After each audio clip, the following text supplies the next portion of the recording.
Hey, good evening, everybody. This is Chris Pate, along with Steve Rodriguez. I'm from the class of 87. Steve's from the class of 86. I don't know how many times we've done this now, but it seems like a lot. Tonight, we're very honored to have with us a guest that I've known for a long, long time, since she was probably a ninth grade or so. And it's a privilege to have known her that long. It's a privilege to have her on tonight. She's from the class of 90. She's, of course, Bayshore royalty, and it's our principal, Melanie Humenansky. Good evening. Good evening. Thank you so much for having me. I'm excited. I've had a chance to catch up on all the other podcasts, so I hope I can live up to the expectation. Absolutely. Absolutely. And can't thank you enough for being here, and really appreciate you taking the time to be with us. And we'll get started right away. Chris mentioned class of 1990. You're not just alumni, but royalty, as he said. And tell us a little about your time in high school and your in college, your professional experience. Give us the whole biographical rundown prior to getting to Bayshore as principal. Right. Well, that would take years, so I'll be quick. Betty Freeman had a huge impact on my life while I was at Bayshore. And while both of my parents are educators and they have 3 daughters, 2 of my sisters make great money, and I follow my parents. But that's okay, because they remind me all the time, it's all about changing lives. It's a wonderful opportunity. So after I graduated from Bayshore, I went to USF, stayed local. I had intended to go to Florida State University. I was enrolled, I had my classes, I had my dorm, I had my roommate. I was going to be the first of the 3 daughters to get to go away to school per se, but Dad had a different plan and said, you know, you want to go into education, and USF is #1 in the nation. So give it a year. And if after a year you choose you want to go back to Florida State or go to Florida State, we'll make that adjustment for you. He knew what he was doing by the time a year had set. I love USF. I go back now because both of my kids are at US. Well, my son graduated, but my daughter's still there. It's completely changed, of course, in the last 30 years, to say the least. But like I said, Betty Freeman had such an impact. One of the things that Bayshore did and still does is we have our teacher assistant program. And so I got to go into the classroom with Betty Freeman, and I just knew I wanted to be a teacher. Oh, wow. So immediately upon graduation from USF, I was 20 years old and 21 within a week. And then I had my own classroom. So I have been teaching and in education for a very long time, and within a public school system for 18 years. So loved my experience, had great opportunities to grow. And during that time, I became a nationally board certified teacher. I got my master's in leadership, knowing that I wanted to continue to move forward. So I was at Shermonte, I was at Oak Park, I was at Ballast Point. And while I was at Ballast Point, I transitioned in the middle of a school year to become the assistant principal at Tinker Elementary on MacDill Air Force Base. Oh, yeah. Loved that opportunity, grew immensely. Though still attached to Bayshore, my children have been. Well, who is not attached to Bayshore? I mean, that's. I know, you know. All of the Valdez grandchildren have been at Bayshore. And wow. So it's in our blood, it's our legacy, it's who we are. And so while my kids were in private school, I was in public school. But I was coaching the entire time. So I immediately, you know, I thought about playing college volleyball, but after all the years in club volleyball and all of the time and commitment, I thought, you know, I'm done. I obviously wasn't. I think I spend more time now as a coach than as a player, but I really was right back. So after 3.5 years in college, I went back to Bayshore and started coaching. Again, fairly young, considering I look now and I'm like, oh, that 21, 22-year-old shouldn't be coaching. They don't have the experience. But, you know, from Tinker, while I was at Tinker, my dad had come back because after two, I don't want to say mistakes, but mishaps with head of school and the recession. You're now, forgive me for interrupting real quick. Okay. You're now in the 2000s, correct? When you say your dad came back, for the Right. people that may be watching that are Bayshore fans and they want to learn more about the school, Herman Valdez is Melanie Humenansky's father and was a longtime principal, great success, grew the school back in the 80s and early 90s. And he Right. left back to return to the public school system. So you did USF, you're in teaching. You mentioned volleyball, and we told you we're going to do a volleyball show. Please Yes. remember, this is a 4-time state champion volleyball coach. So share a little bit about that. But you're in the 2000s now. So I'm Right. sorry to interrupt if you can keep going. No, that's okay. So it's actually 2012. My dad had stepped back. I believe it was 2009. It was supposed to be an interim while they were looking for a long-term head of school. And they did continue the process, but maybe not as thoroughly because he was doing a great job of bringing it back to life and where we needed it to be. And he was supposed to go on a mission trip in the spring of 2012. And it was the school's first international in several years. So we stopped all the international trips and mission trips for quite some time. I don't remember when they actually stopped, but they started again in 2012. And he was supposed to go, but became pretty ill. And so he asked me to step in. Of course, I knew the kids because as a coach, I was on campus quite a bit. But we went to the Dominican Republic and that was my first experience on a mission trip. And it was life-changing. I got to go with my son, I got to go with my nephew and a lot of my volleyball players. It was absolutely incredible. When I came back and when I landed in Miami, my dad was in the hospital. They weren't sure why. It was heart issues. I mean, I truly went straight from the airport to the hospital. Now, leading up to that, at some point, I had always known that I was going to get back to Bayshore. In what role, what capacity, I wasn't sure. I was still there coaching. I didn't have any break in my my tenure as a coach, but I knew I would head back. I just didn't know when. I didn't think it would be that soon. But we had a lot of time that we spent in prayer and basically said, it's time. My dad did. And so I said, okay, I know you're thinking it's time. Let me make sure this is God's timing and where it all is supposed to be. And after meeting with the board and applying for some positions in the county, I was open for wherever God wanted to lead me, and it was back home. And so it was back to Bayshore, and what a difference. Going from the public school to the independent school, and as a teacher, even as an administrator, it was very different because I'm running a business. I'm a business major. I'm in education and I'm in leadership. And so learning how to run a business and finance and budget, whoa, that was a whole new. But I can say 8 years later, we're in a really good spot. So I'm really grateful for that. So he likes to say I saved his life. God saved his life. I didn't. But what an honor, you know, to step into those shoes. They're big shoes to fill. I'm still Herman's daughter. I don't have a name, but that's okay. I don't mind that at all. We have students now. I was walking the Joy property. I think everybody should remember the Joy property. It's the whole 10 acres behind the school. I had a grandfather walking with me because he's helping and volunteering. And he said, yeah, I was a student at Monroe and Robinson.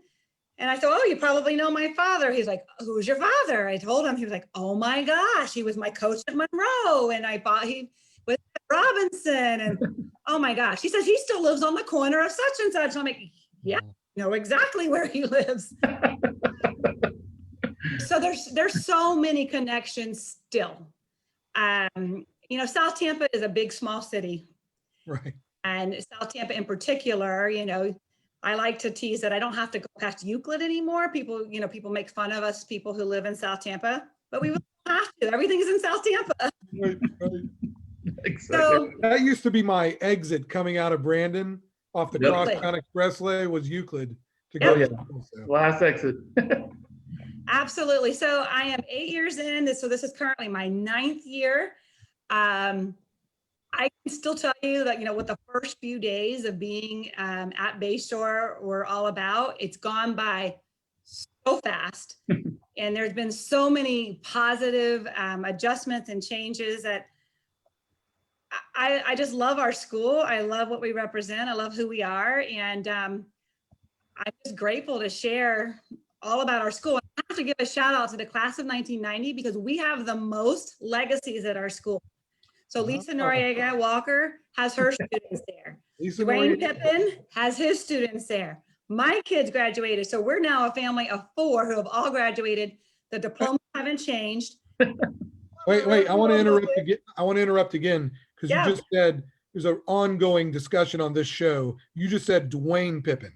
So I want to make clear to our audience, it is not Donald Pippin. He is Dwayne. Right.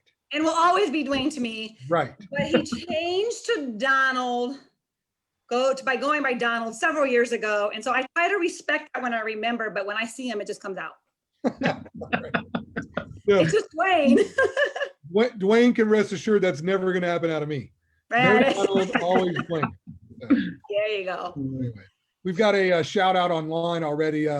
Coach France, Christine France, says love Bayshore with a heart and says hello. So that's really great. Hello. So you've given us the bio and the background, and me and Chris, of course, being older, went to school with you, but we were graduating ahead of you, and we remember those times together. You were a manager on my basketball team, I think before cheer. You might have done cheering the next year. I don't remember, but you and Lisa Noriega were managers on my senior year. Mhm. And you mentioned what you said is really true. I mean, it's the theme that is run through all of these podcasts and on the Facebook page is that Bayshore is a home, and it truly is a family. And that's really important when you're trying to train young people up in the way they should go. They need to feel like it's home and that it is a family. Right. So that's really great to hear. And so that'll be the next question. And Chris, I always say this, please interrupt because I always talk a lot. I apologize. We want to hear where the school is at, for this school year. How did you get started with the COVID stuff? How you've been able to stay open, all those type of things that have gone into this first half of the year. So we're walking in faith. We closed down March, that week of March 15th. It was spring break. I had just returned from a trip from Israel celebrating my parents' 60th wedding anniversary and 80th birthdays. When we had left 2 weeks prior, we had called, is everything okay? Everything's still open, everything's great. The first week in Israel was going well. The second week, I was working every day. I even asked Broderick, is there really no toilet paper? Because we've got to have toilet paper at school. And by the grace of God, in January, we ordered for the entire semester. So Very good. we're set. So long story short there, we had to cut our trip short because Israel closed. One of the last flights out of Israel to London, and then one of the last flights out of London back to Tampa. Wow. So I had a week to transition our teachers into virtual learning. Now, again, another blessing is we switched from Chromebooks. We had been a one-to-one Chromebook school for the last 3 years. And it was time to transition. We were moving to become an iPad school, an iPad one-to-one. And so we had a 3-year plan that we would purchase for 9th through 12th the first year, and then 6th through 8th the second year, and then lower division the third year. Well, all of that got bumped and everything got purchased and pushed up. We'd already done the 9th through 12th, so we were set. The teachers had been trained. Again, not my timeline, but it worked out perfectly. So every student in our school has an iPad. So in the spring, it was half iPad, half Chromebook.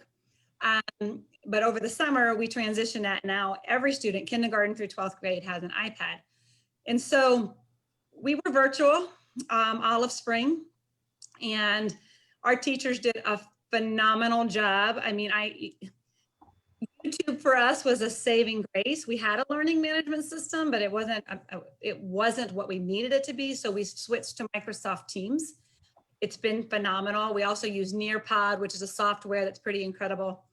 And so Well, parents, when you say those things, because you're talking to a 19th century person that just happened to be born in the 20th century, all of that, I mean, I do have a son still in school. All of that is good. I mean, state of the art, ahead of the game technology for kids or the school to have, correct? it's huge. It's huge and it was costly. Mm. Again, God's been great. I mean, we're not in debt. We're doing fabulous, and we just were able to make the leases at the right time. So again, in the spring, it was just adjusting, and our parents working with us. They were flexible. They were happy that we were continuing the process. Hardest for our youngest, of course, our 2s, 3s, and 4s. But our teachers went on YouTube, made videos. You know, you see it all over, but I think we did an exceptional job at doing that. And then come summer, we have Camp Bayshore, and that is a huge part of our operating budget. And do we open? Do we not open? None of Hillsborough County camps, as far as the city camps, were open. Camps down the street were not open. So we're going to do a 2-week. We prayed about it and we said we're going to do it. And so we opened the first week in June, very modified. We didn't do any of the field trips that we normally do. Parents were thrilled. Parents were crying on the first day. Oh. They needed some normalcy in their lives. Right. Operated all summer, not a case of COVID. Worked really hard to get our reentry plan situated. Again, our teachers trained. Come July, our enrollment was 168, which is 60 below where we needed to be and where we finished. Now, we did graduation. We did it in a parking lot. You would have never known, other than the word COVID, that things had changed. We kept the things as normal as possible, other than we were outside, which was beautiful. And then people said, let's do this from now on. I said, no, so much work. People don't realize it. My shoes were melting on the stage because it was so hot. Oh my gosh. I bet. Everybody else was in their was in the car, and we had an AM FM system out, and it was like a drive-in movie theater. So they're all in their air conditioned. There's 4 of us on the stage, and we were dying, but it was beautiful. So parents started to see, wait, they're legit, they're committed. So we went from 168 to 258 in a very short time frame. And so hiring teachers in July, and I mean, I had a teacher who came from London and started the day she arrived. We kept adding students, knowing that with our limitation of keeping social distancing and keeping it safe, we are utilizing every classroom, we're utilizing every desk. And like I said, we're up to 258. So that's great. Now, our biggest job and challenge for next year will be the attrition. And now that public schools are reopening and there's still a lot of up in the air, we hope that we have proven our value and that we can maintain all of that and then grow some more. And so, you know, that begs the next question for me, and that is, in today's world, you're running not only a business, but a school that's not just a school, it's a Christian school with a specific mission. Right. And those were just wonderful stories that you just shared with us. And it reaffirms again what we're talking about with Bayshore being family and home. What does a parent look for in a private or private Christian school, and how are we meeting that in your view? Safety and security is probably first and foremost. So if we could maybe go a little bit before pre-COVID, you know, that the small classroom environment, that one-on-one relationship. The hardest part for us right now is once we get you on campus and you can see that we're legitimate in our mission and we're authentic in the love and care for our students, we typically don't lose you. Right. We've got to get you past maybe the modular building in the front that needs to be. But people will often say, oh my gosh, I didn't realize this gym meaning GEM, GYM, was hidden here in South Tampa. And look at this beautiful piece of property. And this is just gorgeous. So the physical element in South Tampa is hard because we have schools around us that have these multi-million-dollar facilities. But again, once we get you past the entrance and we can start communicating with you, the authenticity of who we are feels itself. And we don't put on a show, we don't put on a game. We are who we say we are. We're unashamedly Christian. Are we perfect? No. Let's make that right. But well, Chris and I are proof that we're not perfect. Yeah. And we talk about this all the time because we're trying to appeal to a society that has lost. Look at what happened yesterday. You look out the window, we've lost our moral tone of who we want to be. And if we can keep our children in a bubble for as long as we can, they're going to get reality soon enough. So when people ask me about, when they should send their child to, if they have to choose, when should they send their child to a Christian school or why Bayshore Christian school? If I can get my answer, and I'll say to them, if you have to choose, I would choose in middle and high school, not elementary. See, a lot of people think elementary, let's give them that great foundation, and then they're set to go. Well, the reality is they are most confused when they're 12, 13, 14. Right. Not when they're younger. So again, they're going to get their reality soon enough. We prepare them for college. We give them real life situations. I think high school, I think we have it backwards. I think our society has it backwards in the sense that let me prepare them young, and then when they're older, they're great to go. Well, older is not 15, 16, 17. Get that in college. And let us prepare them for what college is going to look like. You're so right on that. I mean, that's absolutely true. And I totally believe it as a parent, because in the younger grades, they're not going to be bombarded with all of the issues that young people face as middle school or teenagers, obviously. And so what you're teaching at home can still translate into the classroom. But once you get into middle school and high school, those pressures and issues that surround in the culture that are found in the school, in the communities, wherever, they become more impressionable on your son or daughter.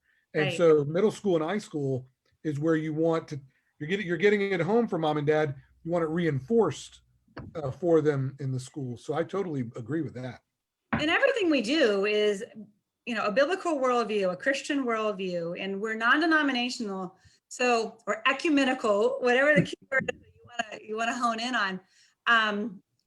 And so it's important that people realize that we're teaching all of those moral values and there's character traits in every aspect. But our teachers know our students so well that they can pick up on things much sooner. Right. We're in a classroom of 35 or 36 or in a much larger high school, and we identify concerns. Today, Mrs. Bailey and I went to a funeral of one of our 7th graders' fathers. Completely unexpected, 50 years old. That could be any of us. And this gentleman was on our campus 3 weeks ago, volunteering and cleaning out our flower beds and such. And it's just, we want our children to know. And while it's hard because they all think that they are invincible, is that Christ loves them and they have a decision to make. And so we try to teach that, of course, at the right ages, but they need to know that they are loved, and everything that we do, they may not like us at the time, but they know that we always love them. You had mentioned also about the academics. Tell us about at the high school level, and specifically, the older kids in the high school, what options that Bayshore provide. When I went to high school, which again, you were behind me, and Chris and I were closer. You went to high school, you took the SAT, you went to college. Nowadays, it's like, are they getting AP classes, or what makes Bayshore distinctly, and you said unashamedly Christian, right? But also provides the preparation for the next level, college attendance. Tell us about that. Sure. So the list of colleges that our students are attending is just amazing. We have a student now who's at Cornell, happens to be my nephew, but he's graduating with his law degree from Cornell. We have a student at Stanford. We have Wait, law degree. Tell him not to do it. Tell him not to do it. Just kidding. My parents tried that with me with education. It didn't work. Here I am. Stanford, Wharton Business College. We have students in all areas, and University of Florida, USF, FSU, all of the state universities were covered.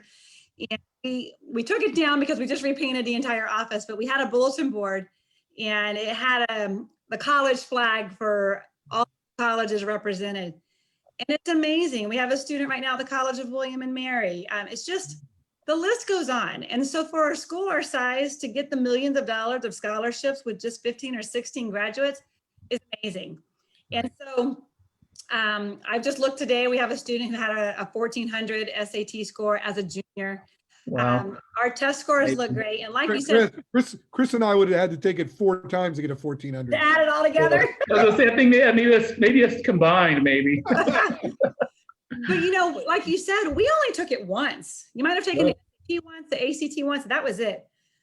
It's so competitive now, and it's just a matter, parents want to see their kids achieve the absolute very best. And so we push. And I just want to make sure that parents understand, are their kids ready for it? But we do offer it. We offer dual enrollment, which is free. We do not pass the cost along. And one of the things that's unique to that, while other schools do it, we're one of the, and I think we're the only school that does it on our campus. Oh, wow. Professors come to us. So we offer 4 per year. Our goal is to get students involved their junior and senior year, but depending on the student, they've started in their freshman year. So students could potentially earn their A prior to. Wow. It is amazing. We have our AP classes. And so we have AP English, we have AP Mathematics, we have AP Science, we have AP Social Studies. Off the top of my head, I know that more than 50% in English passed last year, more than 80% in Social Studies passed their AP classes, not passed their classes, but passed the test Right. to get the college credit. Right. And so Mrs. Stenholm has been at Bayshore for over 20 years. All 3 of her boys have graduated, and she sits down with each and every one and plans to make sure. Sometimes it's hard as a parent to listen that maybe your child goal shouldn't be to play basketball at Duke. That maybe depending on your test scores or your academics, we might want to be a little more realistic, but we ask them to dream. Give us I'm curious as to how those conversations go. What do you think my son can't play a Duke? It's amazing. We give us your dream school, 1 or 2, and then let's list 10 more schools, and then we help you get to that if that's what your goal is. And we also don't want students to achieve debt. So we talk to them about, while this is an awesome opportunity, can you get the scholarships that you need? And if not, is that the best choice? So, we try to do the whole picture, but academically, when I look back to 8 years to where I am now, I think our faculty and staff is stellar. It's stellar. It's to the best in the county. And I go in, I observe the classrooms, and I'm grateful that these individuals love and care for our students. They have a servant's heart. They could go to I don't want them to do this, but they could go to any other school and make $10,000 to $15,000 more.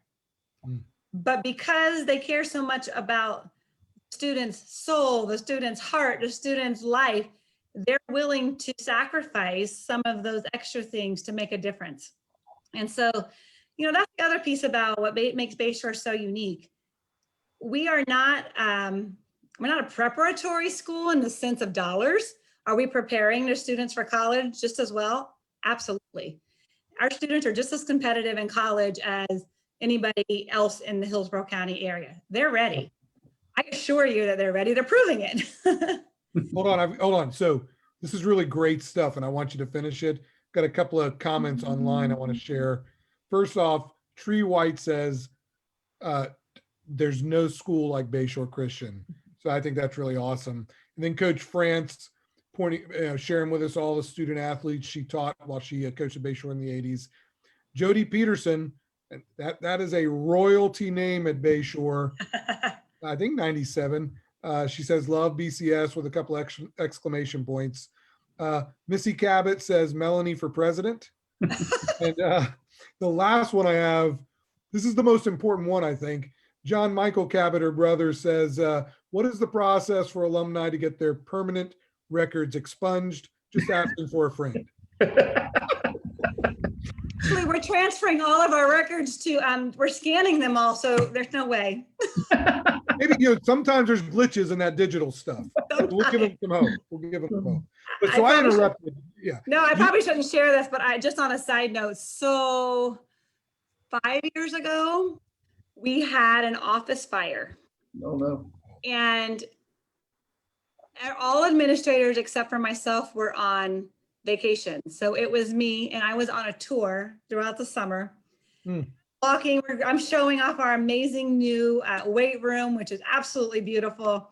Yeah, and we told Broderick, there wasn't no weight room when we were in school. Y'all got all kinds of new gadgets here, good stuff. All we had was a maintenance closet. You did? The maintenance closet, that's right. There are 2 keys to that weight room. Broderick has it, and I have it. I bet. We are going to do whatever we can to keep that as beautiful as it is. But then when that fire had started, we thought it was just the AC that was overheating. So we turned it off. We called maintenance. He went and checked on it. By the time I had worked my way back up, it was on fire. And had I had the wits about me now that I had, I would have let it burn. So that we could have had that new building that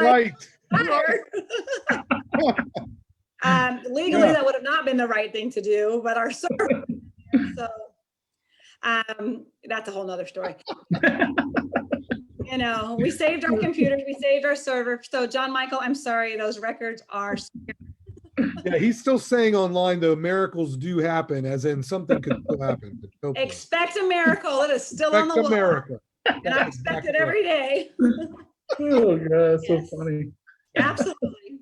So we started with the bio and the introduction. You gave us all of your history, which is just unprecedented in terms of professional accomplishment, but not just professional accomplishment, also the athletic accomplishment with the 4 state titles, multiple college players, multiple district titles. So, I mean, I don't know when you go home and be with your family, but there's a lot of stuff. And you shared the beginning of the year, which was challenged for so many in education with our COVID pandemic that we're dealing with. And you had Bayshore, and it was even in the media, got started and got the kids in school and did it safely, professionally, in the right way. And we're so proud of you. And I know that the school family is so happy. So we've gotten all the way through that. Share with us, you share with us why somebody should choose a Christian school. Why choose Bayshore? I mean, the staff, the accomplishment, the test scores are through the roof. What would you say about the remainder of the school year? What you project, what you see, what you would like to hope for the next school year? And I think that we're still talking about maybe having a 50th anniversary. This is one last thing, and I apologize because I'm doing all the talking. We're trying to You're giving me a list. I got to remember. Right. People don't realize, because you talked about how you came in and stabilized the school and grew it to where it is, and it's doing so great. Bayshore's been around 50 years. There's some Christian schools that ain't still around. And I remember Temple Heights was the kingpin of private Christian schools in Tampa. And, unfortunately, they closed up in the early 2000s. There's so many Christian schools, whether it's a church split, problems, whatever, that don't make it. Bayshore not only dominated the city of Tampa for decades, it has made it and is still serving the community. It's a testament to you. It's a testament to Bayshore and all of our staff, our families. So that's important to remember for all these parents out there. Yeah. I mean, you want to spend $40,000, maybe they have a new building. All of the buildings at Bayshore have produced the very best in this city for decades. And people need to remember that. So I've talked 10 minutes, sorry. Tell us about the remainder of the year and what you see moving forward. And the best in Atlanta and the best in Denver. You know, we're just all over the place. That's right. But you mentioned, you know, my family. Let me just make sure we all recognize Christ first, family second. Right. Family is at everything that I do and everything that we do. So when it comes to volleyball, how did we make that happen? Well, when they were at Bayshore, they either played or practiced with me or helped the team. And then both my son and daughter now help me coach. And so Scott helps the bigger picture. He's always volunteering, working somewhere on campus on Saturdays and Sundays. But Scott being your husband, sorry. Scott being my husband, yes, that's correct. 26 years later. He's wonderful and I'm blessed, but we do it all together. And so that enables me to do what we're able to do. And if it wasn't for them, I couldn't do the job that I'm doing.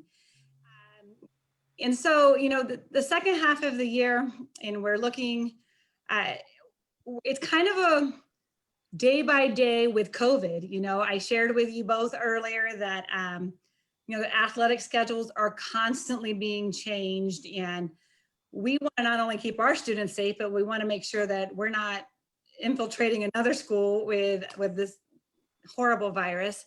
Yeah. Right now, we're starting our re-enrollment and enrollment process for 21-22, which is our 50th anniversary. The school started in August of 1971, which is amazing. And it started as a middle school, and grew in both directions. And it was for the sake of allowing students to not necessarily have to be bused outside of their neighborhood. There's a lot of debate on that.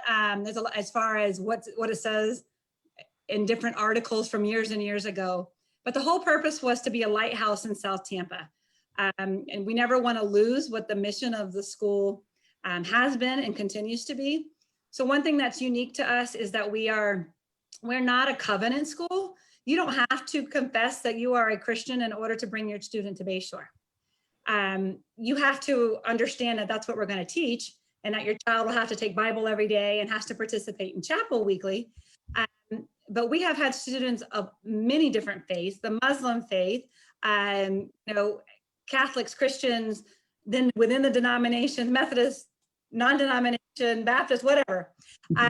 You know, so our goal as we move forward is to continue to be that lighthouse in South Tampa. And we are one of the few that are pre-K 2 through 12th grade. There are other religious schools down in South Tampa. And so when I say that we want to be unashamedly Christian, I don't ever want a school to look back at who, you know, maybe a team comes and visits, and I don't ever want them to say, really, that's a Christian school, and they act that way.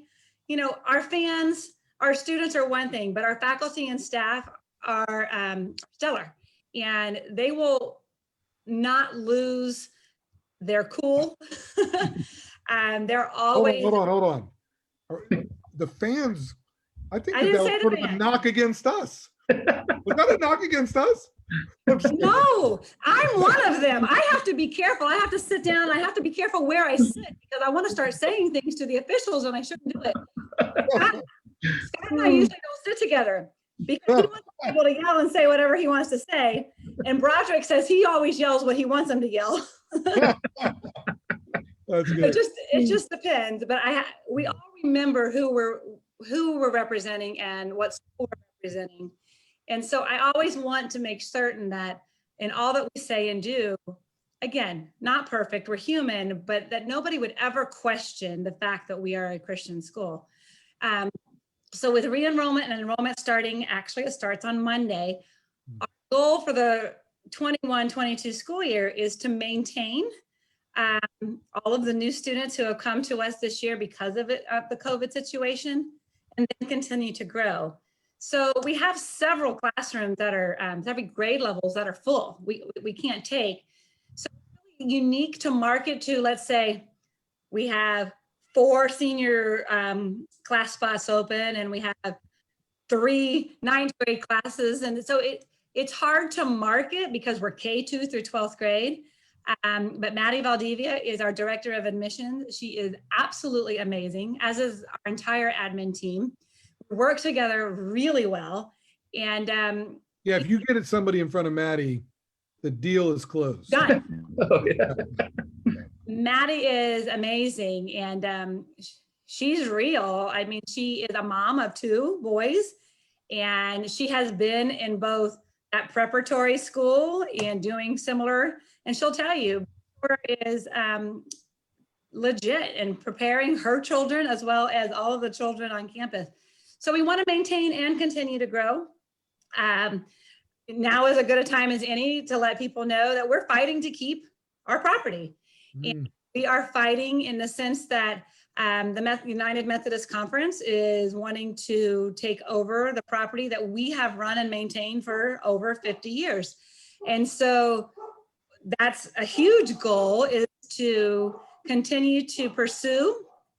And we believe not only legally and legitimately through documentation that we are where we're supposed to be, but we also believe in the faith that God has brought us here and isn't going to just leave us there in the sense that he's going to walk away. He's going to stay with us until this is finished. So we have a lot of challenges ahead of us, but the 50th anniversary is a great time. I don't think it's ironic that you two have started this year in preparation for all that's about to happen. And I think our 50th year is going to be an amazing jubilee and a time that we can just all celebrate our school and what it means and how we're going to continue to impact the city. Well, I mean, I totally agree. And, it has to be a God thing, because when Chris and I talked about it, it was solely to get our top 10 teams list out. I just wanted to talk basketball. That's all I wanted to do. So it has to be a God thing. So that's exactly it all right. is, yes. And you know what? It's okay that it started as a basketball thing, because why not? I mean, Sure. we are a competitive athletic school. It's okay. We want to continue to be that way. I want to share with you some more stuff is happening online. It looks like Jody Peterson says we have our 3 boys in private Christian school in the Panhandle. That's where they live, because of the impact Bayshore had on my life. I think that's really sweet and nice and very important to hear from one of our alumni. And then Missy Cabot says, hashtag for such a time as this. Sorry, I'm sure that's probably really nice and important, and I couldn't read it, but really cool. And That's also, from Esther. And it is? The book of Esther, yes. Good. Very good. I missed that in Miss Jordan's Bible class. I was absent. Okay. And you have now equaled the cheerleading episode for most participants and viewers of our podcast. So there you go. Very good. Very good. There you go, another big win. Right. That one was hilarious. Yeah. I mean, I'm glad it was after I had graduated, because I could only imagine what Chris was stories you were going to tell. But we won't go there. Right. It was very funny. Chris, I want to ask you if you have questions, because we've gotten the whole story.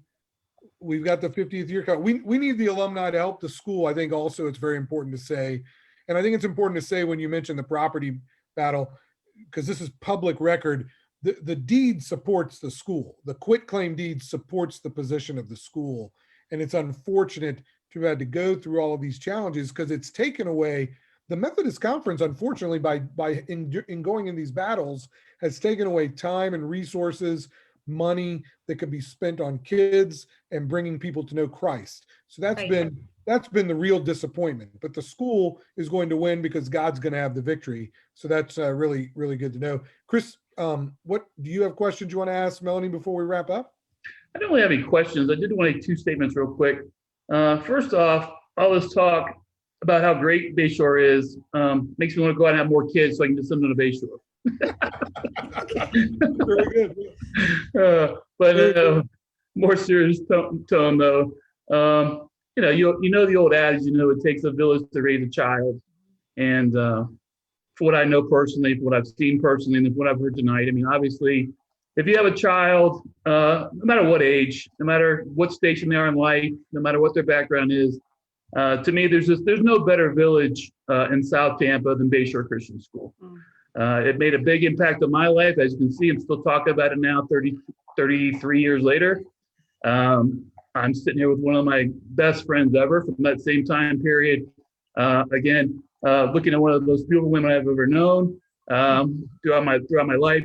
I'm talking, about her heart, and just knowing that from the family that she came from, it's just really been a privilege. So, Thank you. That's really good.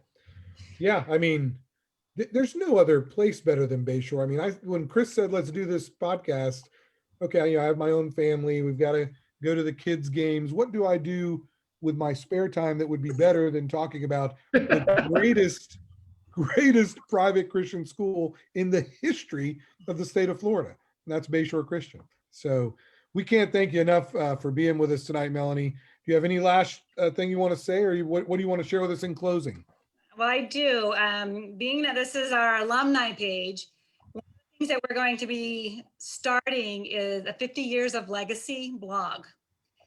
And this is an opportunity for not only opportunity for us to come on podcast and talk, but to actually put our words in writing, to put it down in a blog, so that when it comes time for PR, publicity, media coverage, when it comes time to that, for this lawsuit, that we can point to the fact that there are 50 years of lives that have been changed and impacted because of Bayshore Christian School and the love of Jesus Christ. So, sometimes churches will say somebody got hurt at I don't go to church because I was hurt in a church, or, while I was at Bayshore Christian School, I had a broken relationship. And if we can overcome some of that, and we can see the impact, like you two have shared, and that so many others on the podcast have shared, that so many seeds have been planted. And so we're going to need the support of the alumni, the community, and we're going to put it in writing on the school's website in the form of a blog. And so I'm hoping that Steve and Chris will be able to share all of that with everybody, so that we can tell the community who may still think that Bayshore Christian School is a hidden gem down in South Tampa, that this school is legit, and that we're still impacting and changing lives, and people all around the world know about Bayshore Christian School. absolutely. That's so great. I can't wait for you to do that so we can add our stories. We got to make sure we spell check me and Chris's, but That'll be coming up in the next couple of weeks. Oh, great. Fantastic. Melanie, we can't thank you enough. It's so great to see you and your husband, which we saw before the show started. I hadn't seen Scott in years, and this is a great message. It's very important for people to hear. When you make a decision on a private Christian school within the Tampa Bay area, there's really only one choice. So thank you. Scholars, leaders, faith warriors. That's awesome. That's who we are. So Boys in Chris, class. you and I fit the faith warriors of those three. So that's good. Yeah, that's very good. Very good.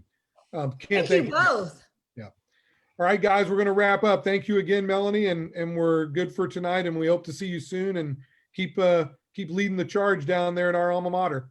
Thank you. Let's go, faith warriors. Take care. Thank you. Boys in class. Good night. Boys in class. Yes.